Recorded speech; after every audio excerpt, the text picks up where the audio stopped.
This is County Roads Ride Along. If you like what you're seeing, make sure and give us a thumbs up.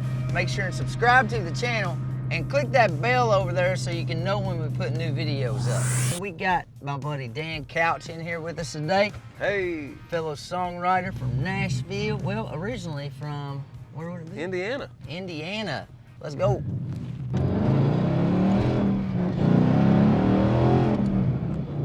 All right.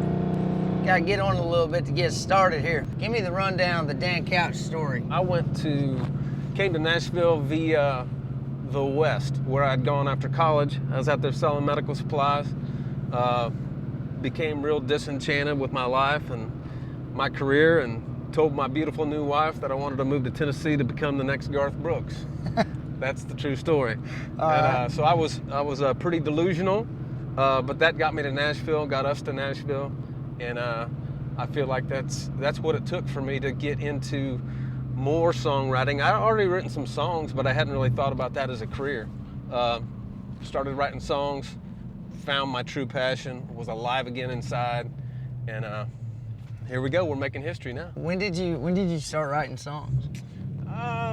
As a teenager. Okay. Yeah. Was you in any kind of bands or anything, or was it just mostly you? I was never in a band until after I lost my mind and quit my real good job selling medical supplies. Then I got a band together at 26 years old. And we played at the Holiday Inn in Logansport and the VFW and the county fair. 95, we moved to town. Probably sometime in 98, I realized that, hey, what I really love is writing these songs and co-writing these songs. And I really am thankful for guys like you and guys like Kip Moore and Kanan Smith who love to perform. Truth is, that's not what really made me happy. What brought me joy and still brings me joy is being able to sit down in a room and collaborate and really try and write a great song. I just love songs. I know that most of the time when I'm around you, if something the least bit interesting comes up in conversation, you start singing whatever was just said and trying to make a song out of it. And we have came up with some really cool ideas and songs that way. And also, I'm glad you brought up Kanan and Kip. I know, like, I really am intrigued by your style of writing and who you work with. You're kind of like, you're always kind of hiding out, doing your thing, working with artists that you believe in. I'm honored to be one of those artists that you've been working with for years now.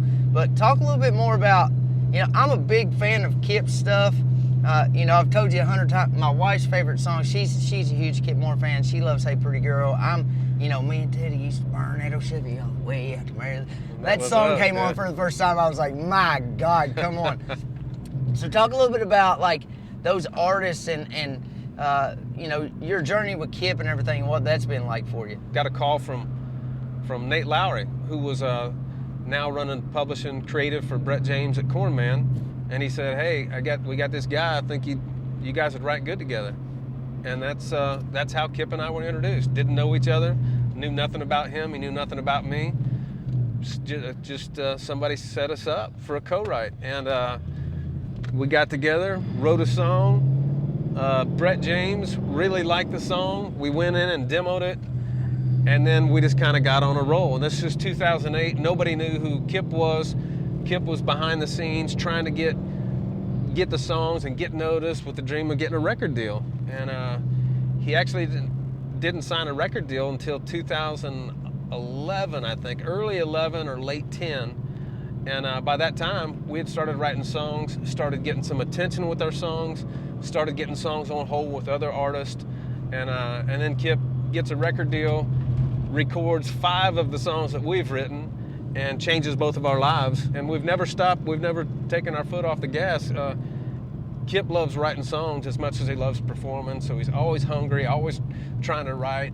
Kip's first single actually was a song called Mary Was the Marrying Kind. Mm-hmm. And at the time, Luke Lewis was the head of the label, and Luke and the rest of the team, they all thought this was the song, and it was gonna launch him.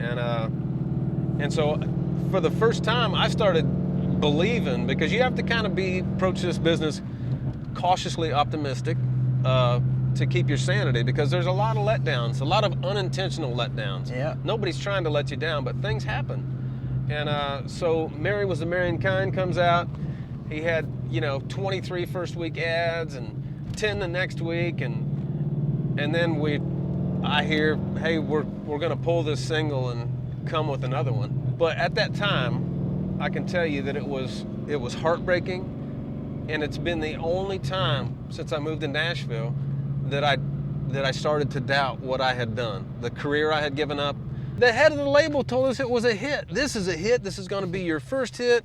I mean, management, everybody. So it was like, here we go. We've done it. And then it didn't happen. And so I would wake up at night, and my beautiful wife, who followed me clear across the country, and brought her back to chase this thing, thought we'd finally caught it. And well, guess what? We had to put that thing on hold for just a little bit. And I remember distinctly waking up, looking at her and thinking, what have I done to this girl? No. So, but that didn't last long. Something about a truck came out, and that, changed our lives. Yeah, man, it definitely did. Went from not being able to, barely being able to pay the rent to buying a house. Running, grab my guitar, and I keep on strumming. Gonna keep on strumming. Here we are in the world famous City Pool Hall in Monticello, Kentucky. Best burger you ever have. Yes, it is, buddy. Well, we appreciate that over here. Now, I know me and you have had some burgers here before. I absolutely love them. I like to get mine with extra cheese and some hot sauce. I think I introduced you to You did. the hot sauce on the burger. Woo. That's where it's at. What does that journey look like from, getting here to what's it start looking like, once you're starting to see some success? So I think, for me, my own personal story, happened pretty much overnight. Overnight, okay. Moved there in 1995 to Nashville, and then in 2012 I finally had a hit song. So, So 16 years, overnight. overnight, baby. Yeah. Yeah. So you know what? It took me 4 years. We talked about the fact that I wanted to be an artist, or thought I did when I got to town, and really, the more I got into songwriting and co-writing, that's my passion. That's what I love. So, started focusing on that. Got a publishing deal. Chris Oglesby signed me at BMG in 1999, and I had a great 3.5 years there, out of a deal for a year, back in a deal with Malico, out of a deal after 3 years, and they closed their doors. And now, we got really lucky, because in between the time that I was out of a publishing deal and the time that I had a hit song, we actually just kind of really rolled the dice, held on to our publishing, started Songs from the Couch, and so we've published all these songs. County Roads, Keep on Strumming, Something About a Truck, baby. Hey Pretty Girl, Come on. Hole in the Bottle. It's awesome. There's a really cool story you told me about surprising Tina Marie, your wife, with not knowing that she was part of the company or something at the BMI Awards. That was, so 2 years ago, we got an award at the BMI Awards for a song called Last Shot. And another Kip Moore co-write, him and David Lee Murphy. And but I called Luann Davidson, my gal over there. She's so awesome to me and helps me with anything I need. But I called Luann and said, hey, Luann, this time when you call up the songwriter and the publisher, make Tina Marie the publisher of Songs from the Couch. And so we're sitting at the table. Tina Marie had just met and talked to Miranda Lambert, and Miranda had told her she liked her dress. She was already in a great mood. She's already feeling like $1 million. Oh yeah, it was an awesome night. And then when they announced a song written by Dan Couch and published by Songs from the Couch, that'd be Tina Marie Couch. And she's like, what? And I grabbed her by the hand, marched her up on that stage in front of all those people, fellow co-writers, publishers. That's awesome. It was awesome. Yeah, man, that's really cool. You definitely something I've picked up from you along the way as a writer and a friend is just how to be a good husband and father, and I want you to know that, man. I appreciate that. You've been a light in that aspect, and watching y'all's relationship is awesome, and your relationship with your kids and everything. So She likes me a lot of the time. a lot of the time. My wife likes me a little of the time, but all the rest is my fault, so it's okay. And I've been lucky to have been brought into situations, and then the relationships, writing relationships and friendships flourished.